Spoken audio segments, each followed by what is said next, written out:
So student, आता आपण बघू Newton's universal law of gravitation यावर आधारित एक प्रॉब्लेम. तर या प्रॉब्लेम मध्ये आपल्याला फाइंड आउट करायचं आहे gravitational force.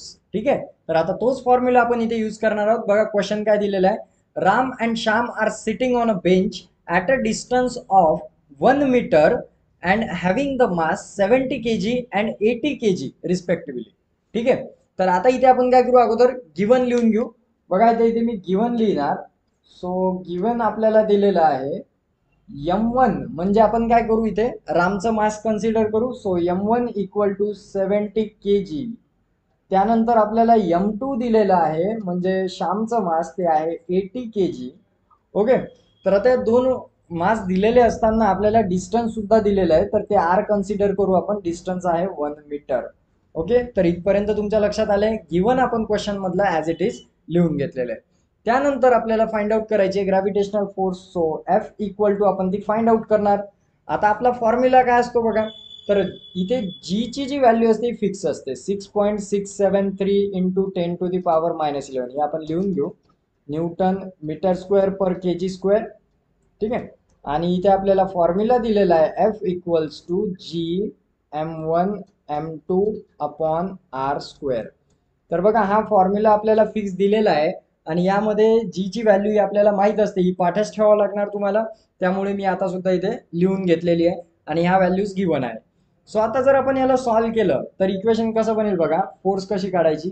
F equals to जी ची व्हॅल्यू दिलेली आहे 6.673 इंटू 10⁻⁻11. ठीक आहे, त्यानंतर आपल्याला एम ची व्हॅल्यू म्हणजे M1 दिलेला आहे इंटू 70 इंटू आपल्याला M2 दिलेला आहे 80. सो डिवायडेड बाय आपल्याला इथे दिलेला आहे आर स्क्वेअर म्हणजे 1चा स्क्वेअर. सो आता आपण इथे सॉल्व्ह करून घेऊया. एफ इक्वल्स टू, बघा आता अशा प्रकारे जेव्हा आपल्या व्हॅल्यूज येतात तर तुम्हाला काय होते, भरपूर स्टुडंट असे गोंधळून जातात की आता 10⁻⁻11 दिलं किंवा अशा पॉवर मध्ये संख्या आल्या तर गोंधळतात. बरोबर आहे ना.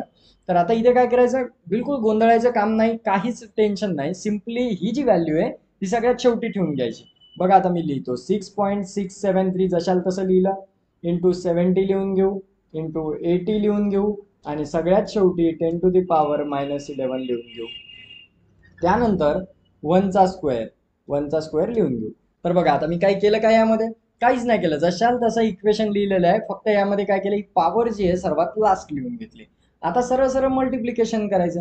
So F is equal to, बघा 7 ने मल्टिप्लाय करा पहिले. 7 3 7 3 21. सो इथे कॅरी येतात 2. 7 7 49, 49 प्लस 2 49, 50 51. सो इथे परत 1 कॅरी 5.